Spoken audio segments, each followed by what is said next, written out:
So today I want to talk about the energy that keeps you in alignment with transformation. And a really simple way of looking at this is what energy wouldn't? What energy, if you held on to, you're staying in the same place, you're not going anywhere. um, and that would be being really rigid, um, thinking you already know it. Actually, one belief that I hold on to that really serves me is I don't know it until my life shows it. And this helps keep me honest with myself and getting into that energy that creates transformation. That's exactly the direction I want to go is being honest with yourself.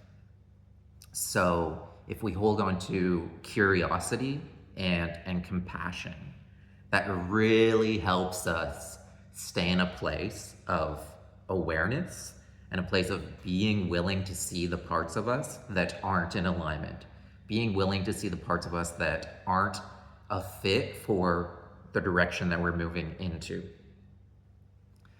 So how I want to break this down, this actually came up today on a call with a client, is the really, really simple way is think of how you would talk to a friend, right? If a friend was going through something, or even if a friend was bothering you and how you would talk to them. And most of the time, if we haven't done work in this space, listen to that voice of how you talk to yourself.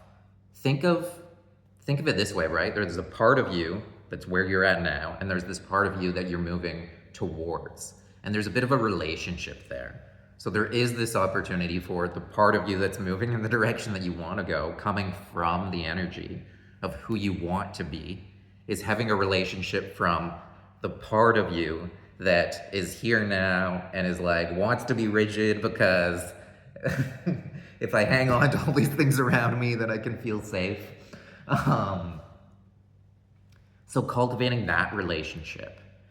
And if you wear this lens of curiosity and compassion, the reason why it increases your awareness is that that part of you feels safer. It's easier to see the parts that aren't in alignment because they're not hiding as heavily, because they're not going to be punished. They're not going to be punished by these feelings of. Let me bridge this actually into a story in my own life where I used to be very, what's the word? The first one that's going was alpha, but I wouldn't really call it that. It was more like push energy. Push energy is exactly the word. And I had very strong willpower and would force myself to do things. And at the cost of not really caring about myself, being more like, this is what needs to get done, and hard and focusing on that. And the relationship internally was like whipping a horse. I would be punitive towards myself to move me in the direction that I wanted to, or the direction that I thought would bring me towards my goals. And that came at a cost of chronic illness. I had this chronic illness for 3 years. Diagnosis is, I can get into that story in another time. If you're interested in hearing that story, comment below and I can do a video around that. But and then I had to manifest my way out of that, manifest my way out of this diagnosis that was supposed to be irreversible. But how I did that, and it's the same way that we manifest anything, is seeing the parts of me that weren't in alignment, see the parts of me that are still attached to the reality that I have, and loosening the grip on that to accept this new reality. And for example, when I was chronically ill, as my awareness grew, I realized there was hidden benefits that some needs were being met by me having this chronic illness. And that's what I needed to let go of. I needed to let go of these benefits of the things that I didn't want. So how do you bridge this into you? is intention is such a powerful thing. When we just decide, like even before I pressed record on this video, I came with an intention of what energy do I want to express? Who do I want to be? And that helps channel that energy and radiate more of that.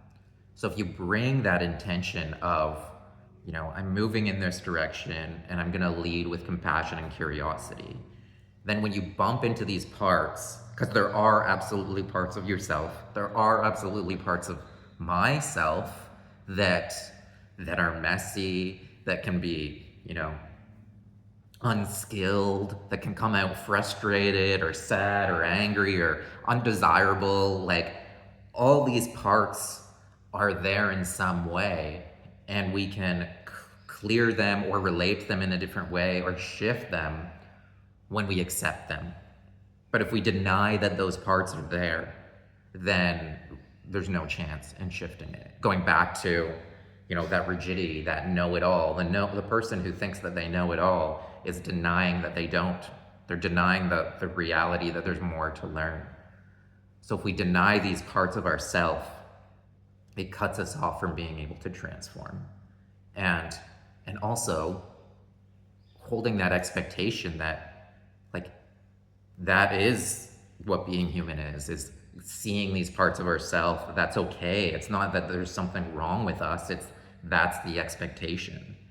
And that doesn't end. As you step into this version of yourself, then you have a new goal. You have a new vision of what you would love your life to look like.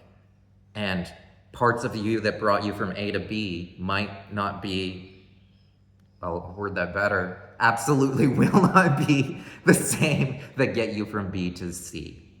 And these parts that really, really served you in the past, you need to let them go. So breaking this down is, if you don't have the results, you don't know it, and that's okay. And bring that love, bring that curiosity, bring that compassion to seeing the parts of you that aren't a fit. And that is also totally okay and the normal. And as you get better at this process, that's the skill for manifestation. That level of awareness to see what's going on, to not lie to yourself about the thoughts that you're thinking, the feelings that you're having, aka the energy that you're radiating, in order to attract and bring in the energy that you'd love to be experiencing. So I will wrap it up there. Thank you so much. This is only day 5? And I'm feeling so much love from all of you so quickly. This is really, really fun for me to start this channel, lean into something new, and beyond grateful for, I think we're at 38 subscribers or something like that. And so grateful for that when it hasn't even been a week of really pouring my energy into this, and for that to be received by you means so much. So thank you.